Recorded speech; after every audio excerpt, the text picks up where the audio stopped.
YS Jagan ఓదార్పు యాత్ర ఈ నెల 16వ తేదీ నుంచి కృష్ణా జిల్లాలో ప్రారంభం కానుంది. అంతకుముందు అంటే ఈ నెల 8, 9 తేదీల్లో తూర్పు గోదావరి జిల్లాలో జగన్ పర్యటించనున్నారు. తూర్పున క్రాప్ హాలిడే ప్రకటించిన రైతులను జగన్ పరామర్శిస్తారు. తర్వాత ఆయన కృష్ణా జిల్లాలో ఓదార్పు యాత్రకు వెళ్తారు. ఈ జిల్లాలో మొత్తం 57 కుటుంబాలను జగన్ పరామర్శిస్తారు.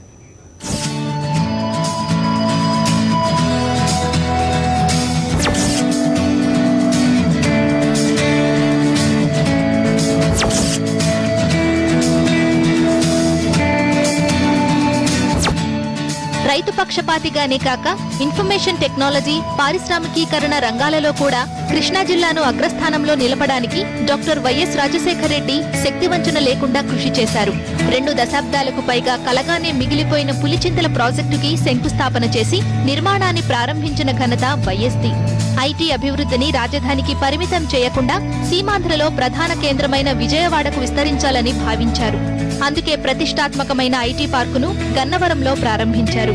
నౌకాయానానికి అనువైన కేంద్రంగా మచిలీపట్నాన్ని ఎంచుకుని బందరు పోర్టు నిర్మాణానికి శంకుస్థాపన చేశారు. కృష్ణా జిల్లాలో రైతాంగం ఎదుర్కొంటున్న ఇబ్బందులను దృష్టిలో ఉంచుకుని డెల్టా ఆధునికీకరణకు ప్యాకేజీలు ప్రకటించి పనులు ప్రారంభించిన పెద్ద మనసు వైఎస్ఆర్ది.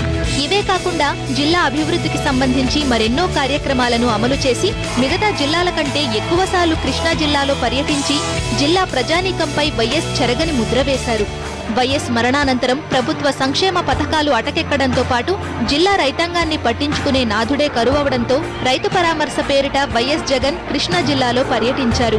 అకాల వర్షాలతో నష్టపోయిన రైతాంగానికి భరోసానిస్తూ తూర్పు కృష్ణాలో వందలాది మంది రైతులను పరామర్శించారు. రైతుల వ్యధలకు కదిలిపోయిన వైఎస్ జగన్ రైతాంగ సమస్యలు పరిష్కరించాలంటూ ప్రభుత్వంపై సమరభేరి మోగించారు. విజయవాడ కృష్ణా తీరాన 48 గంటల లక్ష్య దీక్ష చేపట్టారు.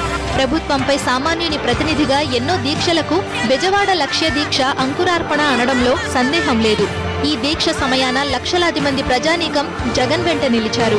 ప్రజా సమస్యల పరిష్కారంలో తండ్రి వైఎస్ బాటలో నిలుస్తూ విశ్వసనీయతకు ప్రతినిధిగా నిలుస్తున్న జగన్ ఈ నెల 16న ఓదార్పు యాత్ర ప్రారంభిస్తారనగానే జిల్లా వ్యాప్తంగా ప్రజలు ఈ యాత్రకు మద్దతు పలుకుతున్నారు.